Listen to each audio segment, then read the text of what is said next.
If you are considering going blonde, but you aren't sure about what the process entails, how much it's gonna cost you, or what the maintenance looks like, this video is for you. Welcome or welcome back. I'm Laura, I'm a hairstylist, and in this video, I'm gonna go over the top 10 things that you should know before going blonde. Now, throughout this video, I'm gonna link above other content that may be helpful for you on that topic. Now, because I have 10 total questions and considerations, this video might get a little long. To make it easier, you can go ahead and look in the timestamps for anything that might pertain to you. Okay, so number one, the first question that I receive most is the process of going blonde damaging? And this is probably the most important question that you should be asking. You need to know that if this process isn't done correctly, you risk melting all of your hair off. Now, this does not have to happen, and actually the majority of the time, you can lighten your hair without any damage at all. But there are definitely some things that you need to keep in mind and be aware of before going through with this process. Now, one of the main things I want to point out is that patience is actually extremely important here. The more patience you have and don't try to speed the process and over bleach your hair, the healthier your hair is going to be. Now, there are a number of different factors that determine the amount of damage that your hair endures during the lightening process. 1, the level or lightness and darkness of your current hair. 2, is your current hair virgin or has it been color treated in the past? 3, do you have box dye or any unclean henna on your hair? 4, what is the current condition of your hair? 5, how quickly are you trying to get from point A to point B? 6, what is your hair type? If it's fine, it will lighten quicker, but it may endure more damage. If it's coarse, it may be able to withstand a little bit more, but the process could take a bit longer. 7, what's your budget? And 8, how you care for your hair at home after your blonding service is done. Okay, the second question is, what does the process of lightening your hair entail? Now, first we have to consider your starting canvas. If your hair is virgin, then it's gonna be a much easier process than if it's color treated, especially if it's box dyed. Now, that doesn't mean that if your hair has been box dyed that you can't go blonde. It's just gonna make it a little bit more difficult of a process. Now, it's important to keep in mind that if you need to undergo a corrective color service, meaning lightening through previously colored hair, this is where things can get a little bit more complicated. Some of these corrective color services can last from anywhere from 3 to 10 hours, and you might need up to 4 or 5 of these sessions to get to your goal.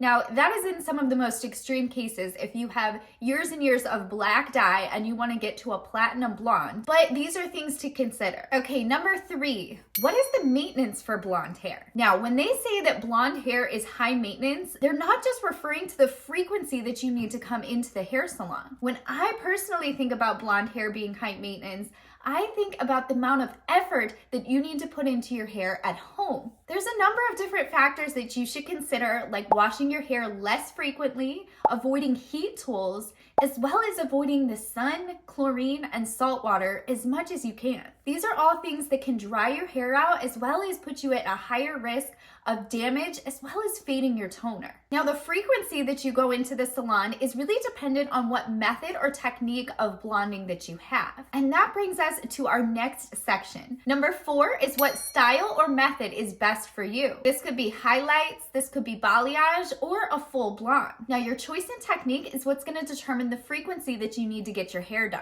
While blonde hair is typically considered high maintenance, this doesn't mean that you have to go in super frequently. Keep in mind that the lighter and ashier of shade that you choose, the more frequently you'll need to come in. If you go with more neutral or golden tones, your color's not gonna fade as quickly and you can push your appointments out a lot further. Also, the amount of blonde that you have in your hair is going to determine how far you can push your appointments out. If you're a full blonde like me, this is gonna be the most high maintenance. But if you go with highlights or a balayage, you can push it out much, much further. Now, there are ways that you can turn a high maintenance look into a low maintenance look, like adding a root smudge to your hair, which is a darker toner applied at the root that blends your natural color into the blonde color. This allows your roots to grow out much more seamlessly, requiring less visits to the salon. Okay, and number 5, will blonde hair look good on you? And what shades will work best with your skin tone? Now, some people think that blonde hair won't look good on them, and I'm actually here to say that this is not true.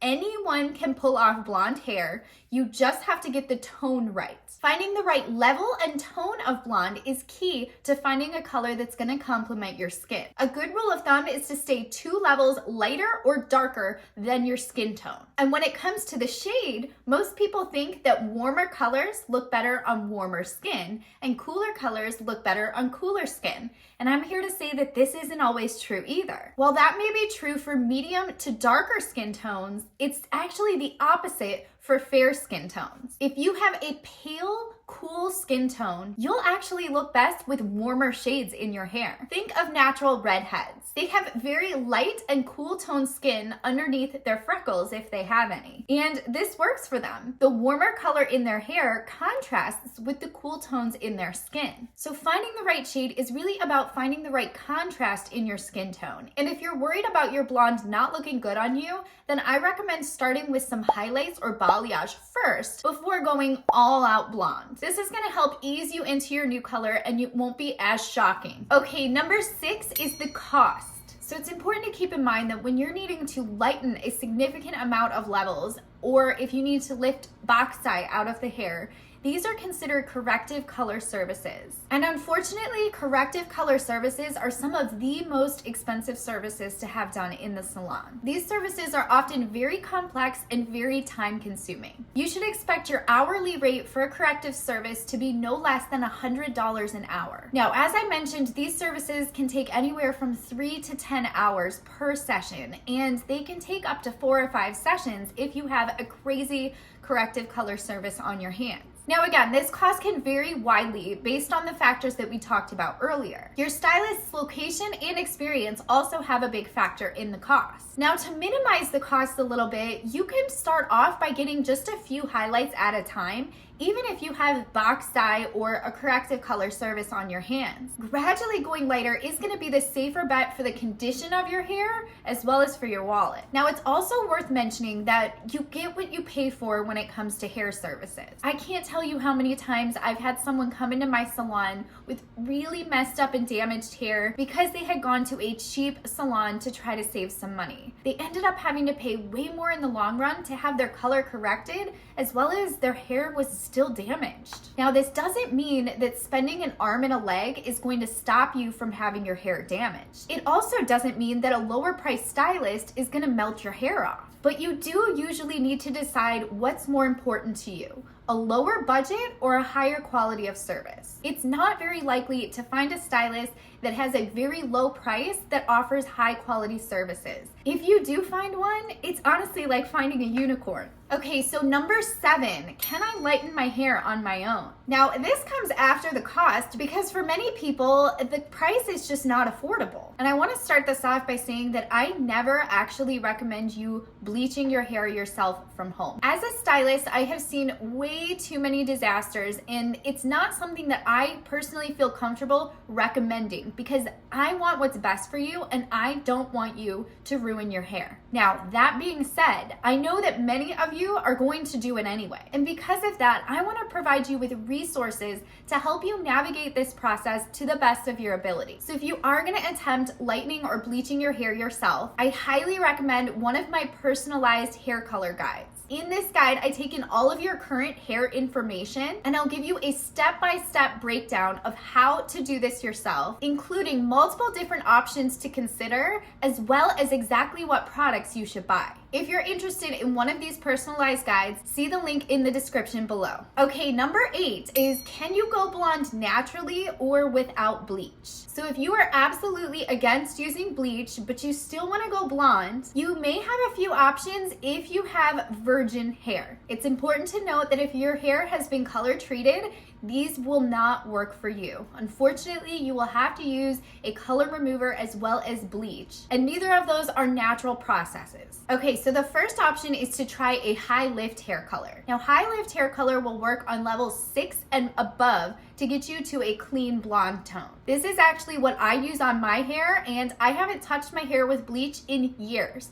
All of this color is done with high lift. Now, the second option will not get you to a platinum blonde like this, but it can give you a little bit of brightness and warm your hair up a little bit. And I say warm your hair up because keep in mind it will not be a cool tone. But you can try putting some lemon juice in your hair and sitting in the sun. Now make sure you pay close attention to this and keep an eye on it so that your hair doesn't turn orange or get too brassy. This can also be helpful to remove chlorine from your hair if it takes on that green hint. Now after doing this, make sure you shampoo, condition, and use a moisture mask on your hair because this can be rather drying. Okay, number 9, how to avoid having brassy blonde hair. Now it's important to know that all hair on earth lifts warm. Underneath of every natural color is warm tones. This is the underlining pigment of the hair. And the underlining pigment is in shades of red, orange, and yellow based on your natural level. Now, when your toner fades, the underlining pigment of the level that you lifted to is going to be exposed. So if your hair lightened to a level 7, you're gonna have a yellow-orange tone in your hair. If you lift it to a level 10, you will have a pale yellow tone in your hair. This is what's exposed when your toner fades. Now to counter this, you're gonna wanna do everything that you can to slow the fading process of your toner, as well as use specific toning products at home to neutralize and cancel out those unwanted tones. This will help you get by to your next session when you get your new toner applied. And that brings us to our next question is, what are the best products for blonde hair? So when going blonde, you're always gonna opt for products that are strengthening and repairing, hydrating and moisturizing, as well as that remove those unwanted brassy tones that we just talked about. Now, I also wanna point out that I highly recommend using higher quality products opposed to lower quality products to avoid buildup and harsh chemicals from getting into your hair. And when it comes to the brands that I recommend for blondes, especially when doing a lightening service and going blonde, I always recommend OLAPLEX. They started off by making additives for hair color to minimize the damage that was caused in the lightening process. Now they make take-home products for clients to use at home. So it's obvious why this is my top choice for anyone going blonde. So when it comes to what products you should use, there are a couple key things that I want to point out. I highly recommend using a deep conditioner every time you wash your hair if you're in the process of going lighter. Now you can cut this back, but it really should not be any less than once a week. And when it comes to deep conditioners, I recommend alternating between a bond building one and a moisture mask. These are two different products. One strengthens your hair and the other hydrates your hair. And the next type of product that you should not skip on is a leave-in conditioner. And I personally use 2 types of leave-in conditioners in my hair, and I recommend this for anyone that is going lighter. You can use either a spray, a cream, or an oil or serum-based leave-in conditioner. I alternate between 2 of the 3 of those. In the description, you can find all of my favorite products, and most of them are all made by OLAPLEX. Alright guys, that is going to be it for this video. Leave me any questions you have on lightening your hair in the comments section below. And make sure you subscribe if you want to make every day a good hair day. Thanks for watching, and I'll catch you on the next one.